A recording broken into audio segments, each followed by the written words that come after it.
Et si vos plus grands échecs n'étaient pas des obstacles, mais des super pouvoirs cachés, prêts à être libérés? On a tous, je dis bien tous, des moments où on sent que tout s'écroule, que tous nos efforts ont été anéantis. Je me souviens d'un projet qui s'est complètement effondré. Des mois de travail, des attentes, de l'espoir. Et puis, plus rien. À ce moment-là, je croyais que tout était fini, que c'était un échec définitif. Mais à ce moment-là, j'étais sur le point de découvrir quelque chose de bien plus grand.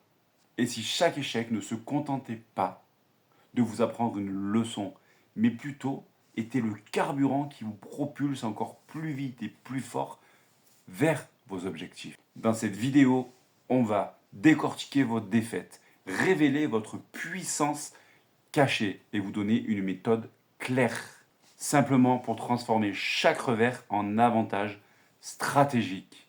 Pour transformer chaque revers en avantage stratégique et bâtir littéralement une résilience inarrêtable, que ça résonne bien en vous. La douleur de l'échec est souvent immédiate et brutale, comme un entretien raté, une proposition refusée, une erreur personnelle qui peut laisser un goût amer. Intérieurement, personnellement, on ressent de la honte, de la frustration et parfois même l'envie de tout abandonner, car on semble complètement perdu. Il est vrai que la société nous a appris à voir l'échec comme une fin en soi, comme une preuve d'incapacité, plutôt qu'une étape normale d'un processus qui est encore plus grand en définitive. Mais il faut imaginer que si cette première piqûre de rappel était en réalité le début de quelque chose de plus grand, une réelle transformation profonde qui arrive à grands pas finalement. Plutôt que de fuir l'échec, il faut apprendre à se poser ces trois questions. C'est une méthode redoutable et inarrêtable. Premièrement, il faut se poser cette première question. Pourquoi cela s'est produit? Deuxième question à se poser tranquillement. Pourquoi ai-je réagi de cette manière? Et la troisième question qui est très importante aussi. Pourquoi est-ce important pour la suite? En mettant simplement l'émotion de côté, on découvre des enseignements simples, concrets et exploitables. Beaucoup d'avancées technologiques, personnelles, professionnelles sont nées de petits ratés qui ont pu révéler des informations clés totalement invisibles si on aurait fait autrement.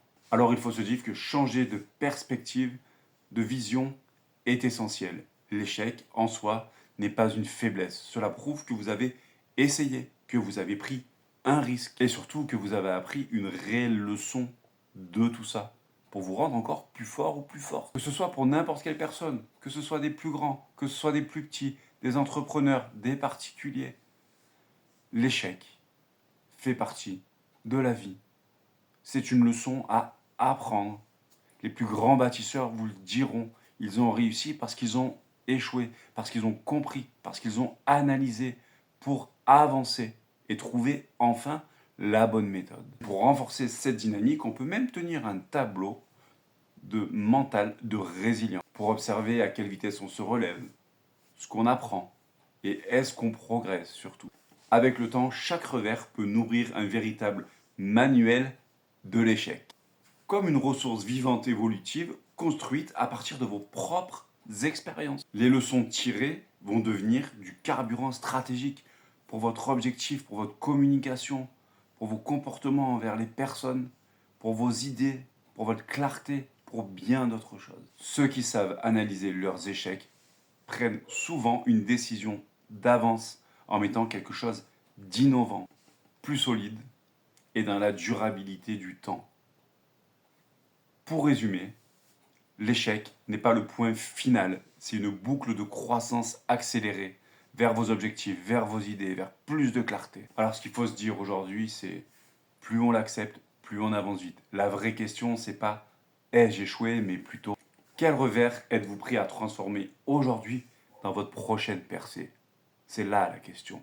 Merci d'avoir regardé cette vidéo jusqu'au bout. J'espère que cette méthode claire vous aura permis de vous poser les bonnes questions. Et n'oubliez pas que l'échec n'est pas une fin. Ok? Allez, abonnez-vous, mettez un commentaire et donnez vos impressions. Ciao!